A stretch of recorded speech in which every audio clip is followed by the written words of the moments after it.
2,86. La dernière fois, j'avais refait tout mon bas de caisse en fait. J'avais tout ouvert, tout retourné. J'avais une grosse bosse qui était dégueulasse. J'ai même refait un petit bout de plancher avec, etc. Enfin bref, si tu veux aller voir la vidéo, tu peux aller la voir. Et là, en fait, ce que je veux faire, c'est que je veux avancer là-dessus. Je veux poser un après époxy, en fait, parce que j'ai quelques mastiques à poser, surtout au niveau de la zone de soudure, tu vois. C'est pas dégueulasse, mais pour que le résultat soit bien lisse, bien nickel, je veux faire ça. Pourquoi je veux mettre un après époxy et pourquoi je ne mets pas directement mon mastic par-dessus la tôle? Ça, c'est parce que je suis un peu bizarre, je pense. J'aime pas poser du mastic à même la tôle. Je préfère isoler d'abord ma tôle et après travailler dessus, tu vois, poser du mastic, peinture, etc. Enfin bref, je suis un peu bizarre. Je préfère faire ça comme ça. Dans tous les cas, c'est une protection en plus, on va dire. Anyways, je crois que je parle déjà beaucoup trop. Donc là, en fait, ce que je vais faire, c'est que je vais poncer toute la zone où je veux mettre mon après époxy et j'applique mon après. Allez, c'est parti.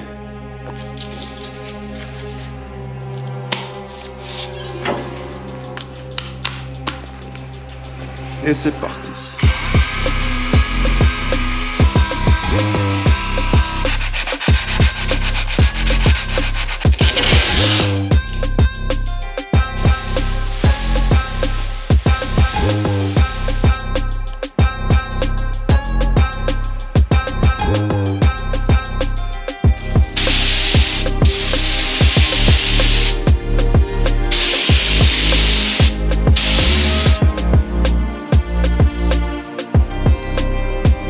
Bon, note pour moi-même, acheter de l'après en bonde. Parce que là, à mon avis, j'ai passé plus de temps à préparer et nettoyer mon pétard que vraiment appliquer mon après. Mais bon, c'est fait, c'est propre, c'est ce que je voulais. Donc là, j'ai sorti mes pots de mastic.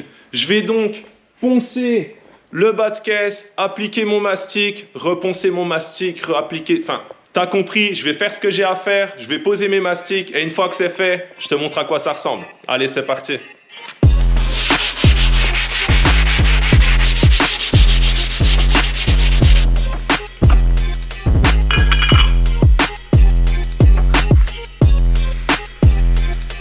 Putain, mon Gucci là, bordel. Voilà, il est flingué.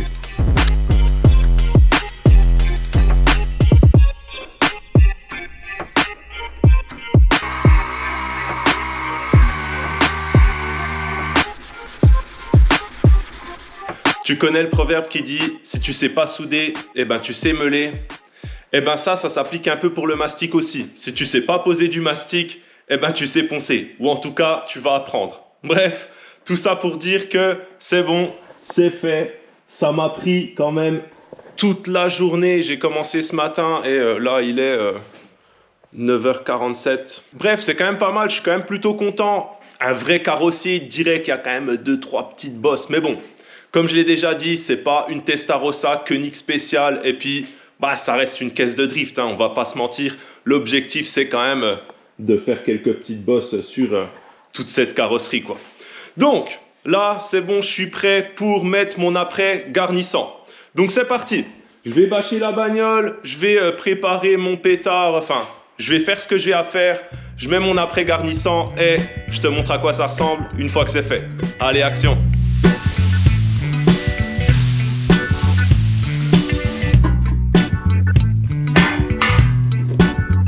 Grand chose là-dedans. Non, quand même, ça va.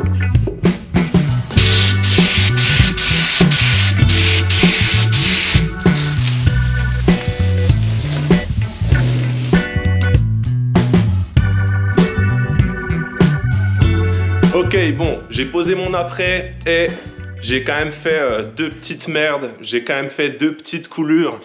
Il y en a une qui est juste là devant, là, je sais pas si on va bien voir à la caméra, là, mais juste là, il y a une petite merde. Et il y en a une un peu plus derrière, mais celle-là, elle est très très minime, je sais pas si on arrivera à la voir à la caméra, elle est juste là. Enfin bref, c'est de ma faute, hein, j'avais le pétard, le débit du pétard tourné à fond, et je me suis pris pour cheap fools, et j'ai balancé de l'après, enfin... Je suis pas cheap fools, quoi. Donc, j'ai merdé, quoi, t'as compris. Bref, c'est pas bien grave.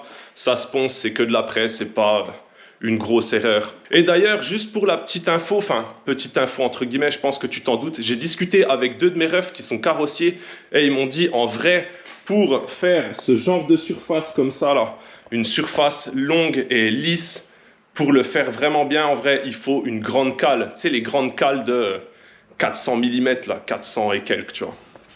J'en ai pas. Donc, j'ai fait avec ce que j'avais, quoi. Mais pour l'autre anecdote, je suis allé voir vite fait sur un site qu'on connaît tous qui vendent des peintures pour les voitures.fr, t'as compris. Et une grande cale comme ça, ouah, j'ai perdu 20 cm quand j'ai vu le prix, ça vaut une centaine d'euros. Et il y a un pack à 70 balles, enfin bref, ça vaut une somme assez importante, tu vois. Et du coup, je suis allé voir chez mon ami Ali, qui livre des trucs en express.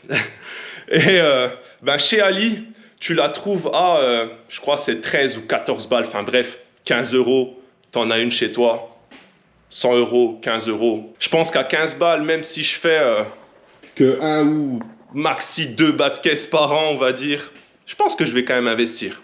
Mais enfin bref, je suis en train de beaucoup trop parler là. Donc là, ce que je vais faire en fait, c'est que je vais poncer mon après. Je vais mettre un coup de 2,40, un coup de 3,20 là-dessus et on sera bon pour la peinture. Allez, c'est parti. Ah, et je vais poncer le petit bandeau arrière en même temps pour tout peindre d'un coup. Allez, action.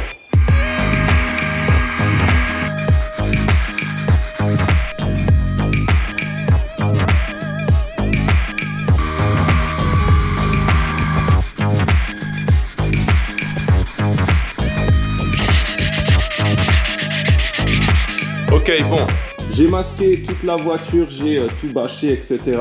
J'ai mouillé un peu le sol, comme ça je relève pas de poussière pendant que je tourne autour, surtout que j'ai poncé il y a pas longtemps, enfin bref, j'ai mouillé le sol. J'ai mis un petit spot que je vais trimballer à droite à gauche pendant que je vais peindre. Donc là, j'ai sorti ma petite peinture, mais j'ai encore pas ouvert ce pot, et ce pot là, je l'ai depuis au moins 6 ou 7 ans facile, donc je sais pas vraiment ce qu'il y a à l'intérieur. Quand je le secoue, ça fait encore du bruit, donc c'est que c'est probablement pas devenu juste un bloc de peinture. Anyways, du coup c'est parti. J'ai déjà préparé mon pétard, etc. C'est parti, j'attaque la peinture. Allez, action. Voyons voir à quoi ça ressemble là-dedans. Ok. Non, ça a juste décanté. Ça devrait être bon.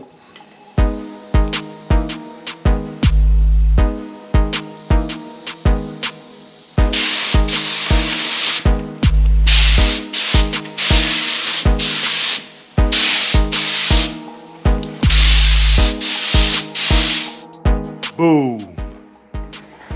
Bon, t'as compris, c'est peint. Ça s'est pas trop mal passé. Il y a eu quand même un petit couac, on va dire. Mais bon, on va regarder ça juste après. Là, ce que je vais faire, en fait, c'est que je vais débâcher, démasquer. Je vais démasquer la bagnole. Oui, c'est ça, démasquer qu'on dit. Donc, je démasque l'auto et on regarde ça juste après. Allez, c'est parti.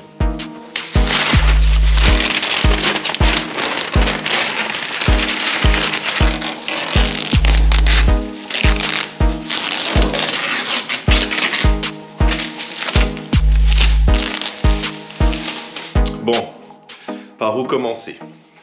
Déjà, je m'excuse auprès de tous les carrossiers qui regarderont cette vidéo parce que ils regardent un mec qui sait pas du tout ce qu'il fait. Tu sais, ils doivent se dire mais c'est qui ce type? Il pose du mastic, il sait pas. Il pose de l'après, il sait pas. Il pose de la peinture, il sait pas non plus, tu vois.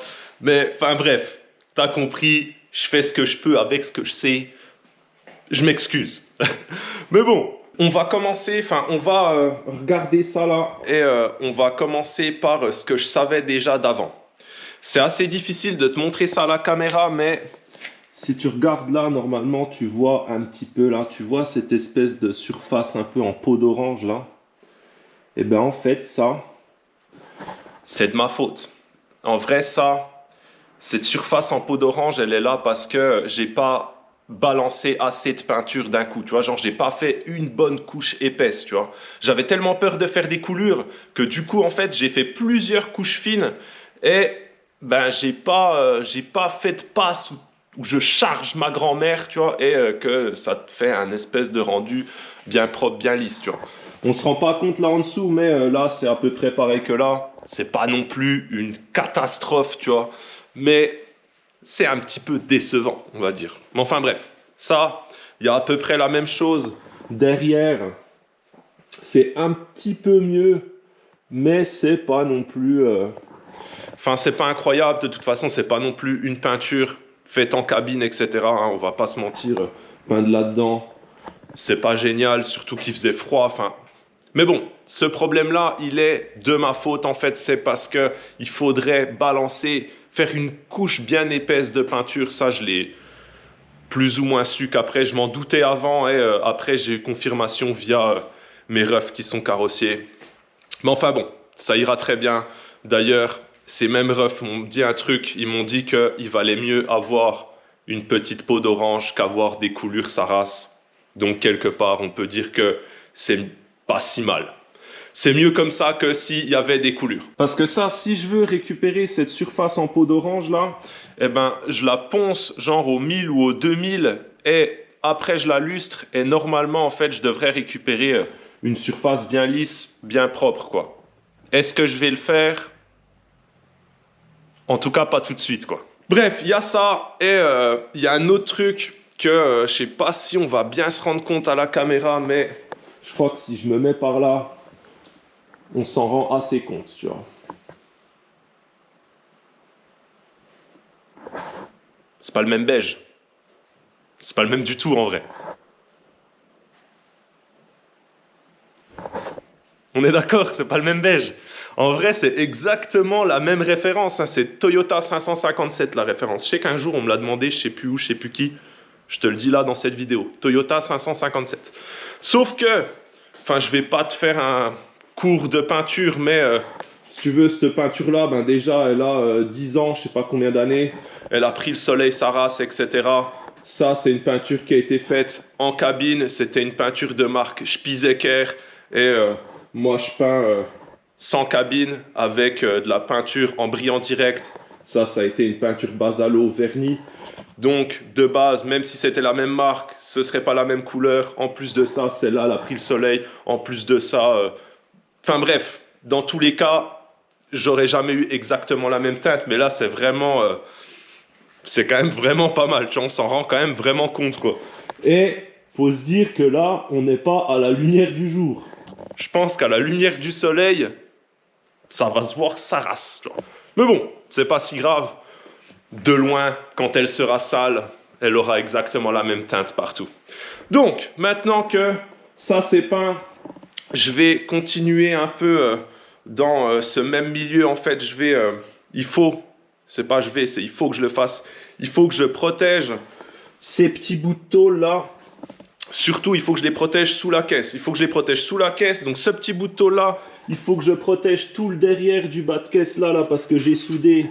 Et que ben, du coup ça a forcément cramé la protection qui était derrière, etc. Donc ça, je vais passer un petit coup de peinture anti-rouille dessus. Du coup, c'est parti. Je vais prendre une petite brosse sur une petite meule à air, je pense, un truc comme ça. Je vais brosser ce truc-là. Je vais mettre un petit coup de peinture de portail par-dessus et on attaque la suite. Allez, action!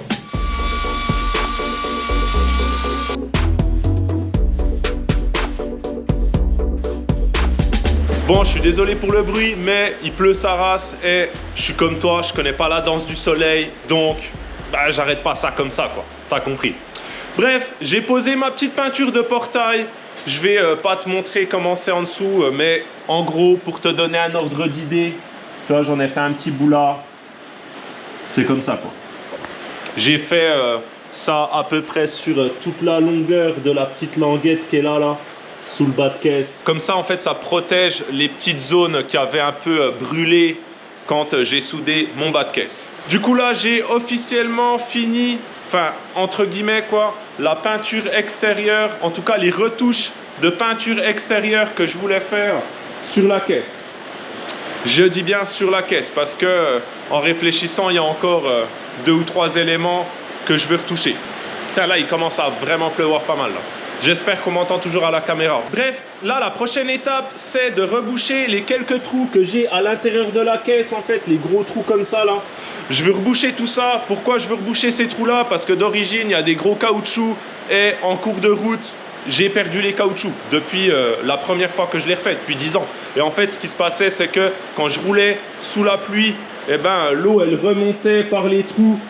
Et forcément, la moquette se retrouvait un peu mouillée. Enfin, c'est pas la sensation la plus agréable que tu puisses avoir, quoi. Donc, je vais reboucher ces trous-là avec des petites pastilles comme ça, là, que j'ai commandées sur les internets. Au début, je voulais les faire. Quand j'ai vu le prix que ça coûtait, je me suis dit que j'allais les commander. Donc, je veux faire ça. Je veux souder la plaque de renfort pour mon arceau qui va là-bas. Et j'ai un petit support à faire. Enfin, bref, je vais passer à l'intérieur de l'habitacle pour finir... toute cette histoire, quoi. Mais tout ça, ce sera pour une prochaine vidéo. Donc, en attendant, tu sais ce qu'il te reste à faire si tu veux voir ce projet-là avancer et d'autres encore, parce que j'ai d'autres bagnoles, j'ai des motos, etc. Tu t'abonnes, c'est important, surtout pour les petites chaînes comme la mienne, ça donne de la support et tu connais l'algorithme, tout ça, tu vois, le truc de youtubeur. Tu partages, tu likes, tu commandes, enfin bref. Moi, je te remercie d'avoir regardé la vidéo et je te dis à la prochaine, mon gars.